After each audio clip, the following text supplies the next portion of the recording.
ब्रजेश कुमार हमारे संवाददाता हमारे साथ है इस वक्त।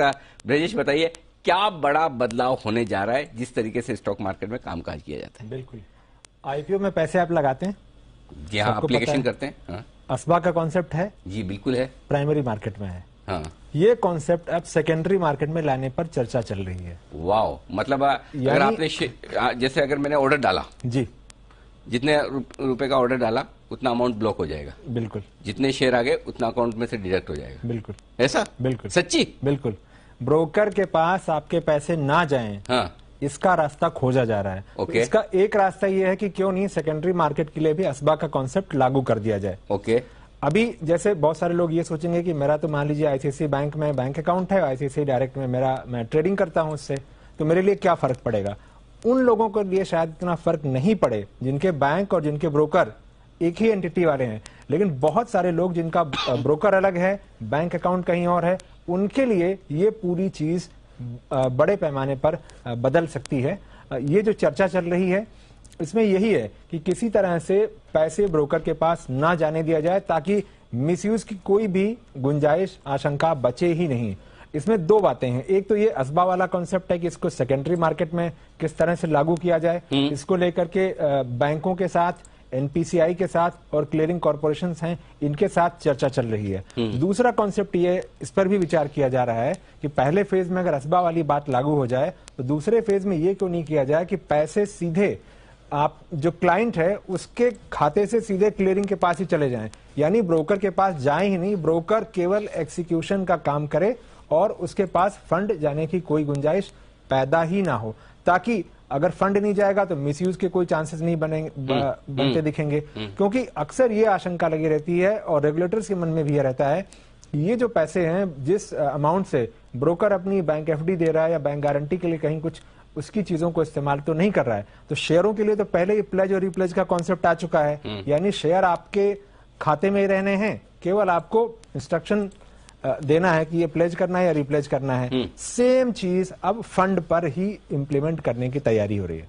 वाह, एक चीज और भी है, सबको पता भी होगा, फिर भी याद दिलाने की बात है कि 1 जुलाई से जो ये डीडीपीआई का कॉन्सेप्ट लागू हो रहा है, यानी डीमैट डेबिट प्लेज इंस्ट्रक्शन, ये इंप्लीमेंट हो रहा है। इसके बाद जो पावर ऑफ अटर्नी के लिए कोई मजबूर नहीं कर सकेगा, तो आपके रास्ते, आपके जो निवेशक हैं, क्लाइंट हैं, उनके हाथ तो वैसे भी इससे मजबूत हो जाएंगे। क्योंकि बहुत सारे दर्शक मुझे मैसेज करते हैं, ट्वीट करते हैं, फोन करते हैं, बोलते हैं हमारा ब्रोकर है ना, अगर आप पावर ऑफ अटर्नी ना दो तो वो ट्रेड ही नहीं करता, वो मतलब मैं करते ही जहाँ दूसरी जगह खुलवा लो।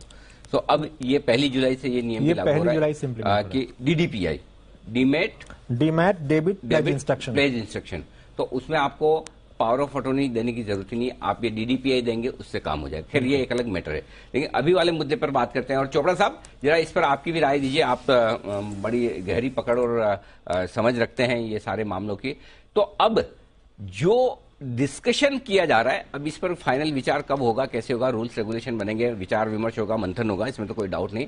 लेकिन असबा की तर्ज पर जो प्राइमरी मार्केट में जो किया जाता है कि आपके अकाउंट में पैसा ब्लॉक हो गया, जितना अलॉटमेंट आया उतना पैसा निकल जाएगा, रिफंड का झंझट खत्म, सीधा पैसा कंपनी को चले जाता है। सिमिलरली यहां पर सीधा पैसा क्लियरिंग कॉर्पोरेशन को चले जाए, ब्रोकर को पैसा देने की जरूरत ही न पड़े और उतना ही पैसा जाए जितने के आपने शेयर खरीदे हैं।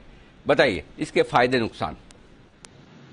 अनिल जी, मुझे लगता है कार्बी के एपिसोड के बाद जो भी स्टेप्स सेबी ने, एक्सचेंजेस ने उठाए हैं और ब्रोकर्स का जो बीच में इंटरवेंशन था उसको घटाया है, चाहे वो पूल अकाउंट में शेयर्स रखने की बात हो या डायरेक्टली जो क्लाइंट्स के अकाउंट में जो शेयर्स होते थे वो उनके डीपी में हो जाए, या प्लेजिंग का मसला हो कि क्लाइंट्स को प्लेज करना पड़ेगा अगर उनको लेवरेज चाहिए तो, और इसके अलावा 50% कैश की रिक्वायरमेंट। पहले ऐसा होता था कि ब्रोकर्स क्लाइंट्स का पैसा यूज कर लेते थे, और ये कोई नई बात नहीं है, ये सेबी भी जानती है, एक्सचेंज भी जानते हैं, हम आप भी जानते हैं जो बाजार में है।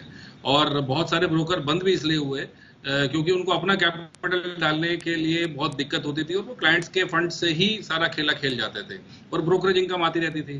तो मुझे लगता है कि ये अच्छे स्टेप्स हैं मार्केट को और ज्यादा ट्रांसपेरेंट बनाने के लिए, और मार्केट में डेप्थ आएगी। जो ब्रोकर्स वेल कैपिटलाइज्ड हैं वो ही रहेंगे, बिजनेस में, और जो फ्रिंज जो ब्रोकर्स हैं वो नहीं रह पाएंगे।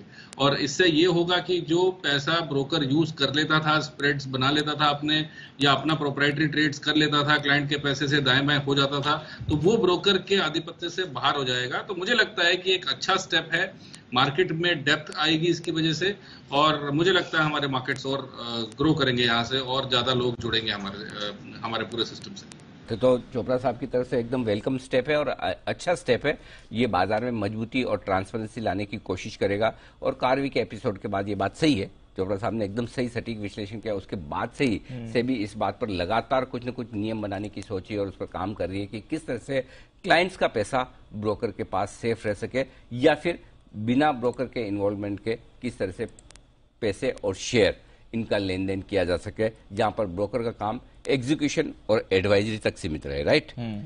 तो ब्रजेश, कब करवाने वाले हैं आप? चर्चा हो रही है, और ये तो है ही कि जो सच बात है कि कारवी एपिसोड के बाद से इन चीजों को बहुत ही ज्यादा गंभीरता से लिया जा रहा है, क्योंकि वैसा इंसिडेंट कोई नहीं चाहता, ना रेगुलेटर चाहता है, ना ब्रोकिंग कम्युनिटी चाहती है। और लार्जली जो ब्रोकिंग कम्युनिटी के लोग भी हैं जिनसे इस बात पर चर्चा हुई, उनका भी व्यू यह है कि हमें पढ़ना ही नहीं है, हमें मत दो, हमें गलत काम अगर नहीं करना है, अगर 100 में कहीं एक किसी ने किया तो पूरी कम्युनिटी बदनाम होती है कि ये सारे लोग ऐसे ही करते हैं। तो ये अगर आ जाए तो बढ़िया है, साफ सफाई जितनी हो उतना अच्छा है। जैसा कि बिल्कुल सही कहा चोपड़ा जी ने कि जो सीरियस प्लेयर हैं वो रहेंगे और जो नॉन सीरियस हैं वो बाहर जाएंगे। ठीक बात है। ट्रांसपेरेंसी लाने की तैयारी इस वक्त होती दिख रही है। बंसल जी की तरफ से भी कुछ विशेष टिप्पणी इस पर आती हुई। जी बंसल जी, बताएं सर।